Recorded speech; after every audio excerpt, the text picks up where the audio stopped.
கிட்டத்தட்ட 5 வருஷமா நான் சைலன்ஸ்ல இருக்கேன்.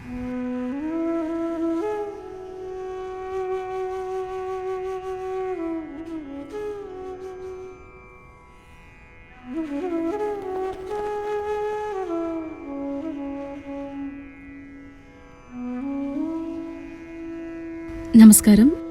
என் பேரு பூஜா. நான் ஒரு ஆர்டிஸ்ட்.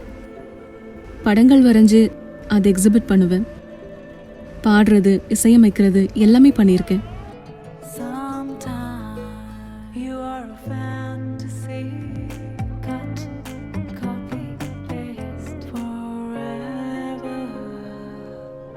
எனக்கு உண்மையாவே எது ஒர்க் ஆகும்னு எக்ஸ்ப்ளோர் பண்ணிட்டு இருந்தேன். ஆனா இதுதான் உனக்கானது அப்படின்னு எனக்குள்ள ஒரு தெளிவே கிடைக்கல. அந்த நேரத்துல தான் சத்குரு என் வாழ்க்கையில வந்தாங்க.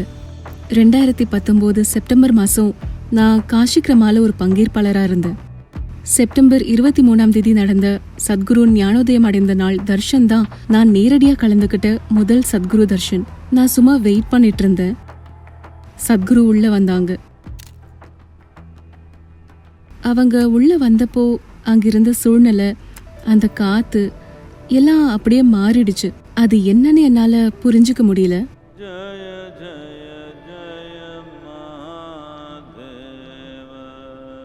அவங்க சாண்டிங்க ஆரம்பிச்சப்போ அங்க ஏதோ கண்ணுக்கு தெரியாத அலைகள் மாதிரி அந்த ஹால் முழுக்க பரவிச்சு.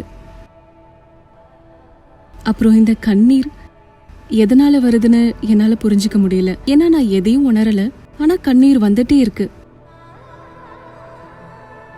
என்னை சுத்தி உட்கார்ந்திருந்த எல்லாரும் அப்படியே மறைஞ்சு போன மாதிரி ஃபீல் பண்ண. என் கண்ணுக்கு தெரிஞ்சது சத்குரு மட்டும்தான். அங்க விதவிதமான வண்ணங்களும் ஒளியும் தெரிஞ்சது. என் கண்ணில் தான் ஏதோ பிரச்சனையோன்னு கூட நினைச்சேன். அது என்னன்னு என்னால புரிஞ்சுக்க முடியல. தர்ஷன் முடிஞ்சதுக்கு அப்புறம் அது என்னவா இருக்கும், மறுபடியும் அது நடக்குமா, இது மட்டும்தான் என் மனசுல ஓடிட்டு இருந்துச்சு. எனக்கு சத்குருவோட பிரசன்ஸ்ல மறுபடியும் இருக்கணும்னு தோணுச்சு. அதிர்ஷ்டவசமா 10 நாள் கழிச்சு நோய்டால ஈஷா யோகா வகுப்பு நடந்துச்சு. அதுல கலந்துக்கிட்டேன். சத்குரு உள்ள வந்தப்போ மறுபடியும் அந்த கண்ணுக்கு தெரியாத அலைகள் அந்த ஹால் முழுக்க பரவிடுச்சு. அப்போ நான் புரிஞ்சுக்கிட்டேன், இது காரண அறிவுல புரிஞ்சுக்கிற விஷயம் இல்லைன்னு. சத்குரு என்னை பார்த்தாங்க. அந்த கண்கள் எனக்குள்ள ஏதோ ஒன்று ஊடுருவி போன மாதிரி இருந்துச்சு. எனக்குள்ள ஏதோ ஒன்று அப்படியே உடஞ்சு செதறின மாதிரி இருந்துச்சு. ரொம்ப விடுதலையா உணர்ந்தேன். அது என்னோட எந்த பாகம்னு இப்போ வரைக்கும் எனக்கு தெரியல. ஆனா அது ஒரு பெரிய விடுதலையை கொடுத்துச்சு. ஏதோ நான் காத்தா மாறிட்ட மாதிரி ஒரு உணர்வு. ரொம்ப லேசா உணர்ந்தேன். அந்த நேரத்துல நான் செய்ய விரும்பின ஒரே விஷயம் சும்மா இதுலயே இருக்கிறது தான். சும்மா இந்த பிரசன்ஸ்ல இருக்கணும். இது என்னைக்குமே முடிஞ்சிடக்கூடாது அப்படின்னு விரும்பினேன். அடுத்த நிகழ்ச்சி எப்போ வரும்னு தேட ஆரம்பிச்சேன். அப்போ டெனிசில சத்குருவோட தீபாவளி தர்ஷன் நடந்துச்சு. அதுக்கு ரெஜிஸ்டர் பண்ண, டிக்கெட் புக் பண்ணி அங்க போய் சேர்ந்துட்டேன்.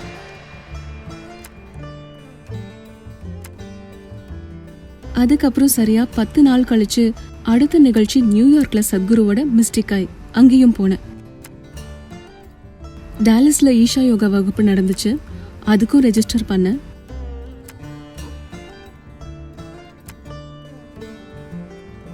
மறுபடியும் டொரண்டோல ஈஷா யோகா நிறைவு வகுப்பு, அதுக்கு வாலண்டியரா ரெஜிஸ்டர் பண்ணியிருந்தேன். டொரண்டோல யூத் அண்ட் ட்ரூத் நிகழ்ச்சி நடந்துச்சு. அதுக்கும் வாலண்டியரிங் பண்ண. அந்த பிரசன்ஸை அப்படியே ரசிச்சு அனுபவிச்சுட்டு இருந்தேன். ஏதோ என்னோட அனுபவத்துல நான் சத்குருவை தான் சுவாசிக்கிற மாதிரி இருந்துச்சு.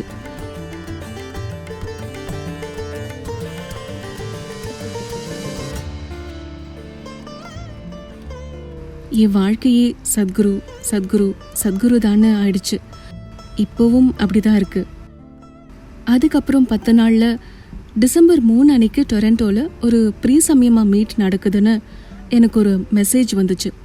அந்த நேரத்துல எனக்கு சமயமானா என்னன்னே தெரியாது. ஆனாலும் அங்க போய் அந்த மீட்ல கலந்துக்கிட்டேன். அங்க சத்குரு சமயமா பத்தி விளக்க ஆரம்பிச்சப்போ பல ஜென்மங்களா எனக்குள்ள இருந்த ஏதோ ஒரு ஏக்கம் வெளியே வந்துச்சு. மறுபடியும் அழ ஆரம்பிச்சிட்டேன். இப்பவே சமயமா பண்ணி ஆகணும் அப்படிங்கிற ஒரு தீவிரம் எனக்குள்ள வந்துருச்சு. என்னால இன்னும் 1 வருஷம்லாம் காத்திருக்க முடியாது. பிப்ரவரி 15 அன்னைக்கு ஆசிரமத்துக்கு வந்தேன்.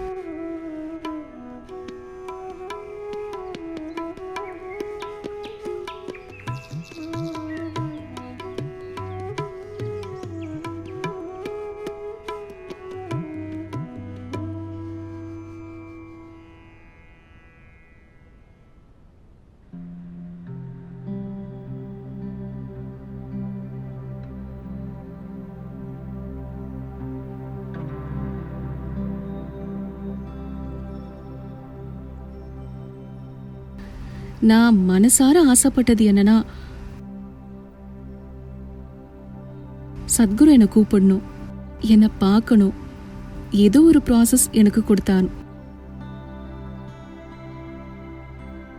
ஆனா மனசு என்ன சொல்லுச்சுன்னா, சத்குரு எதுக்கு உன்னை கூப்பிட போறாரு, நீ இப்பதான் புதுசா வந்திருக்க, நீ இங்க ஒன்னும் பண்ணதும் இல்ல, இப்படியெல்லாம் சொல்லிச்சு.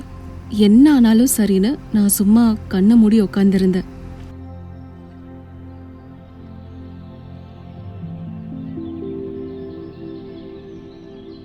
அப்போ லக்ஷ்மி அக்கா வந்து என்னை வெளியே வர சொன்னாங்க. என்கிட்ட உன் ஃபோன் எங்கன்னு கேட்டாங்க. நான் உடனே ரூமுக்கு ஓடி போய் பார்த்தேன். சில மிஸ்ட் கால்ஸ் இருந்துச்சு. நான் திரும்ப கால் பண்ணேன். 2:30 மணிக்கு சத்குரு உங்களை பார்க்க போறாங்க, 15 நிமிஷம் முன்னாலேயே இங்க வந்துருங்க அப்படின்னு சொன்னாங்க. அந்த நிமிஷம் நான் அப்படியே உறைஞ்சு போயிட்டேன். ஏன்னா இது நிஜமாவே நடக்குது. அவங்க உண்மையாவே என்னை பார்க்க போறாங்க. நான் சத்குருவை மீட் பண்ணேன். அவங்க என்னை பார்த்து, என்னம்மா என் கூட சிக்கிட்டியா அப்படின்னு கேட்டாங்க. என்கிட்ட சில விஷயங்களை விசாரிச்சாங்க. முக்கியமா என்னோட பெற்றோர் எப்படி இருக்காங்க, நான் இங்க இருக்கிறதுல அவங்களுக்கு சம்மதமானு கேட்டாங்க. என்னோட பெற்றோர்கள் எப்பவுமே எனக்கு ரொம்ப சப்போர்ட்டா இருந்திருக்காங்க, அதனால அவங்களுக்கு எந்த பிரச்சனையும் இல்லை அப்படின்னு சொன்னேன். அப்புறம் சத்குரு சொன்னாங்க, பயிற்சிகளை ரெகுலரா பண்ண, எவ்வளோ நேரம் முடியுதோ அவ்வளோ நேரம் தியானலிங்கத்துல இரு அப்படின்னு சொன்னாங்க. நான் சமயமால ஒரு பங்கேற்பாளரா இருக்கேன் அப்படின்னு அவங்க கிட்ட சொன்னேன். அதுக்கு அவங்க, அதெல்லாம் பண்ணு, ஆனா முடிஞ்ச வரைக்கும் தியானலிங்கத்துல அதிக நேரத்தை செலவு பண்ண, இன்னையில இருந்து சைலன்ஸ்ல இருன்னு சொன்னாங்க.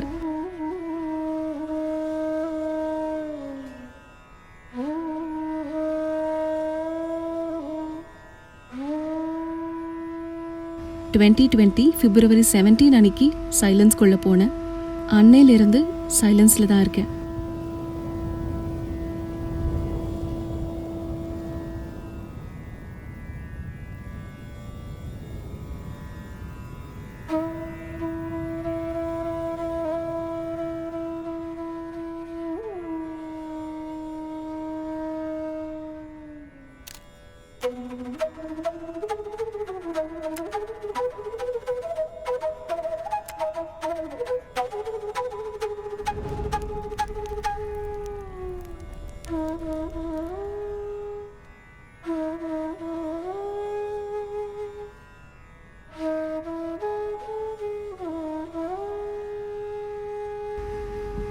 என்னோட டெய்லி ஸ்கெடியூல் எப்படி இருக்குன்னா, காலையில் 3 இல்லைன்னா 4 மணிக்கு எழுந்திரிச்சிருவேன். என்னோட பயிற்சிகளை செய்வேன். அதுக்கப்புறம் சாதனா பண்ணுறதுக்காக ஷ்ரைனுக்கு போவேன். அப்புறம் பிரஞ்ச்,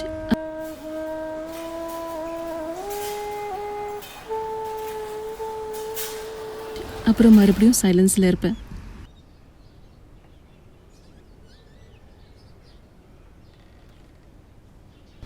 நான் தினமும் தியானலிங்கத்தில் இருப்பேன்.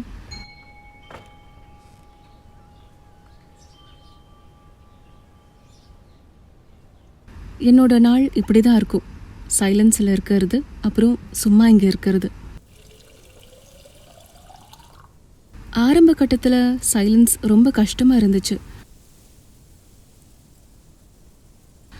சில நேரங்களில் மனசு ஆக்கிரமிச்சிடும், சில நேரங்களில் எமோஷன்ஸ் கண்டபடி போகும். ஆனால் தியானலிங்கத்தை பிரதிஷ்டை பண்ணதுக்காக சத்குருவுக்கு நான் எவ்வளோ நன்றியோடு இருந்தாலும் அது பத்தாது.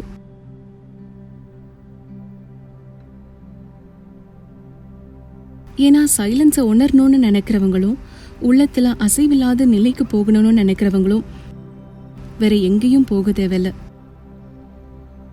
உங்கள் வாழ்க்கையில் அதுதான் வேணும்னா நீங்கள் தியானலிங்கத்தில் இருக்க தான் விரும்புவீங்க. எனக்கு அது அவ்வளோ உதவியாக இருந்துச்சு.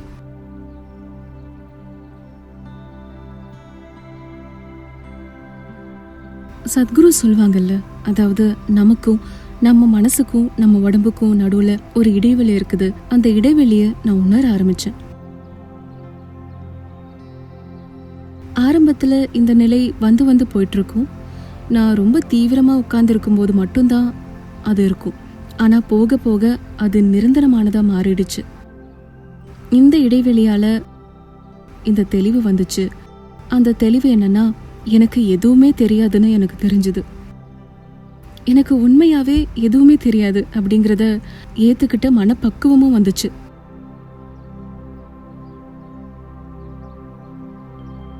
தியானலிங்கத்துல மணிக்கணக்கா இருக்க ஆரம்பிச்சேன். காலையில சில மணி நேரம், சாயங்காலம் சில மணி நேரம், அப்பப்போ மத்தியான நேரத்துல கூட.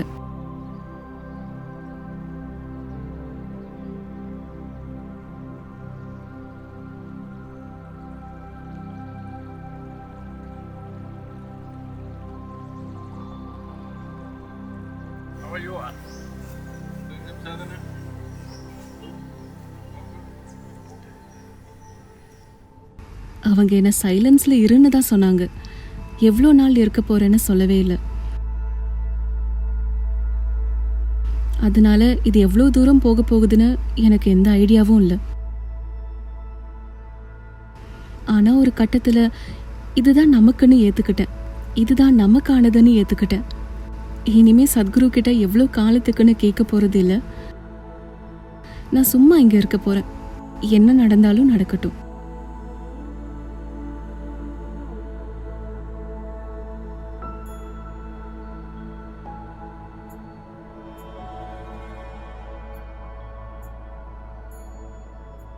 ஒன்று 2 வருஷத்துக்கு அப்புறம் சத்குரு என்னை கூப்பிட்டு, நீ சமயமால சாதுகாவா உட்காரணும் அப்படின்னு சொன்னாங்க.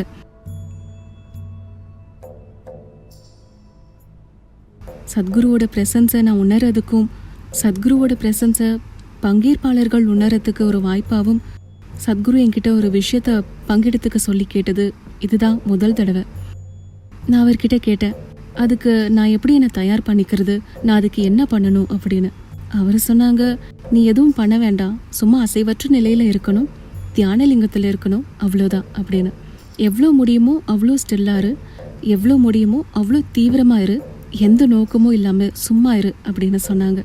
அதனால சம்யமாவுக்கு முன்னால தினமும் 5-6 மணி நேரம் தியானலிங்கத்தில் இருக்க ஆரம்பிச்சேன். சம்யமாவுக்கு ஒரு நாள் முன்னாடி சத்குருனை கூப்பிட்டு, தயாரா இருக்கியா அப்படின்னு கேட்டாங்க. நான் நீங்களே சொல்லுங்க அப்படிங்கிற மாதிரி சும்மா அவங்கள பார்த்துட்டு இருந்தேன். அதுக்கு அவங்க, உன்னை பார்த்தா ரொம்ப சந்தோஷமா இருக்கு, இது ரொம்ப நல்லபடியா நடக்கும் அப்படின்னு சொன்னாங்க. அப்புறம் அவங்களோட மாலையை என்கிட்ட கொடுத்தாங்க. அந்த க்ஷணத்தை விவரிக்க வார்த்தையே இல்லை.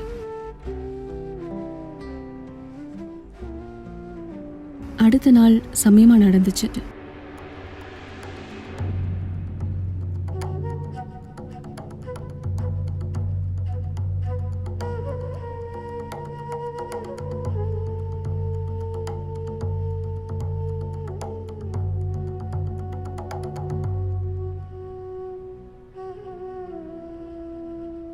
எனக்கு அதை பத்தி எந்த ஐடியாவும் இல்லை.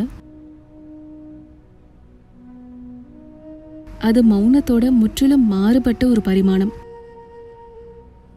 உண்மையிலேயே சைலன்ஸ்னா என்னங்கிறத அப்பதான் நான் உணர்ந்தேன்.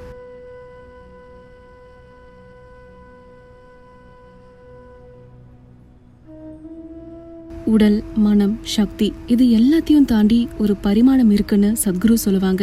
அது அனுபவத்துல நான் உணர ஆரம்பிச்சேன். நான் உணர்ந்தது உடல் நிலையில நடக்கிற அனுபவமே இல்லை.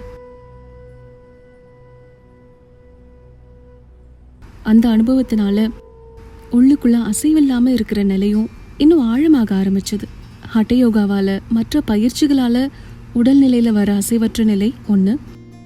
ஆனா உடலை தாண்டி ஒரு அசைவற்ற நிலை இருக்கு. அது ரொம்ப ஆழமானது.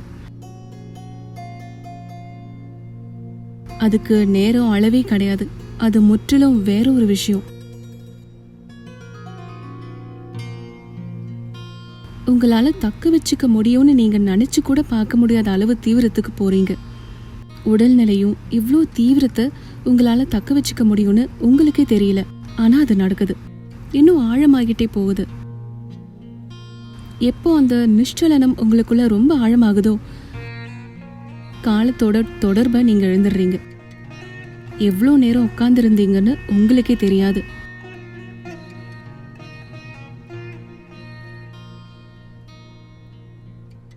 நான் சம்யமாவுக்கு உட்காரும்போது எவ்வளோ நேரமா உட்காந்துருக்கேன்னு எனக்கு சுத்தமா தெரியல. அந்த அசைவில்லாத நிலை இது எல்லாத்தையும் பார்த்துக்குது.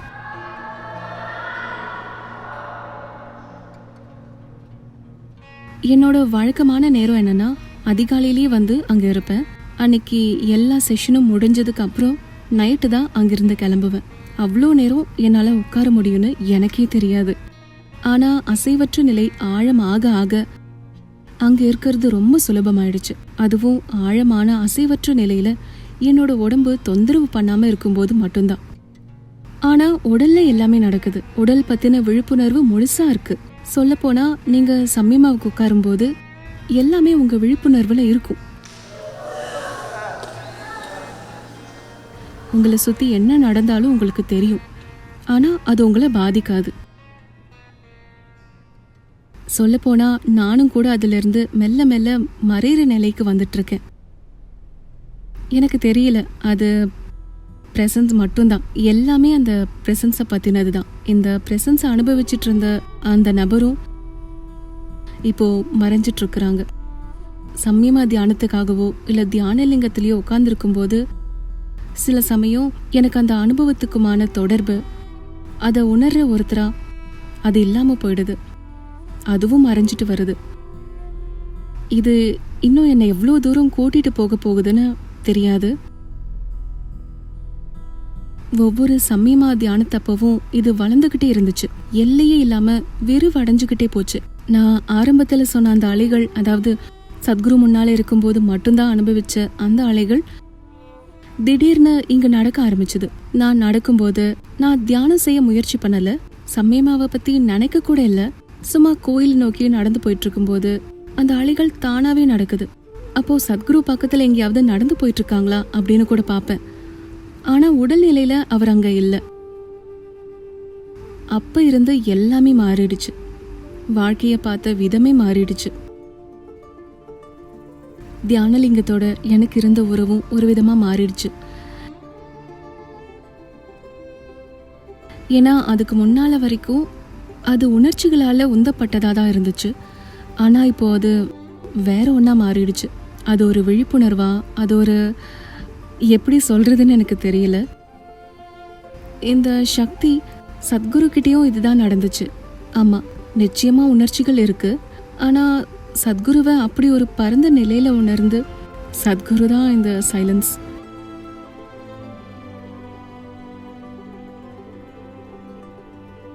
சத்குரு தான் இந்த அசைவற்ற நிலை. சத்குரு தான் இந்த விழிப்புணர்வு. அவங்க தான் எல்லாமே. இது அவர் இல்லை அப்படின்னு சொல்றதுக்கு எதுவுமே இல்லை. நம்ம என்னவா இருக்கோமோ, எதை உணர்வோமோ, அது எல்லாமே அவர் தான். அவர் மட்டும்தான். அப்புறம் சூன்ய தியானத்துக்கு தீட்சை கொடுக்க சத்குரு என்ன தீட்சை எடுத்துக்க சொன்னாங்க.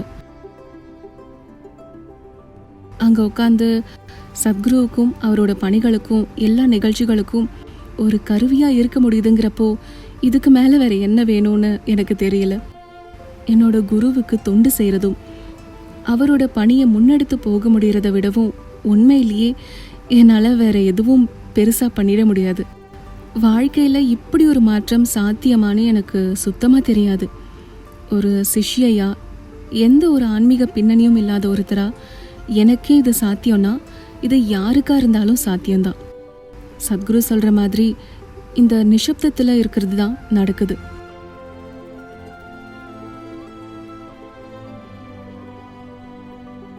நாம எந்த ஒரு பரிமாணத்தை உணர்ந்து பார்க்கலனா, இந்த நிசப்தத்தை மிஸ் பண்ணிட்டோம்னா வாழ்க்கையவே மிஸ் பண்றோன்னு தான் அர்த்தம். எல்லாருமே இதை உணரணும்னு நான் ஆசைப்படுறேன்.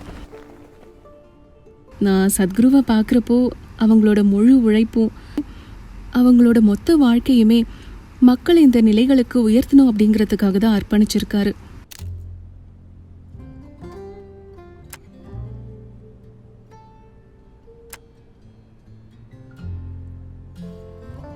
அதனால மனிதர்கள் இதை உணர்ற நிலைக்கு கொண்டு வரதையும் அவங்களுக்குள்ள இருக்கிற உண்மையான சக்தி என்னங்கிறத அவங்களுக்கு புரிய வைக்கிறதையும் விட உயர்வானதா நீங்க வேற எதுவும் பண்ணிட முடியாது.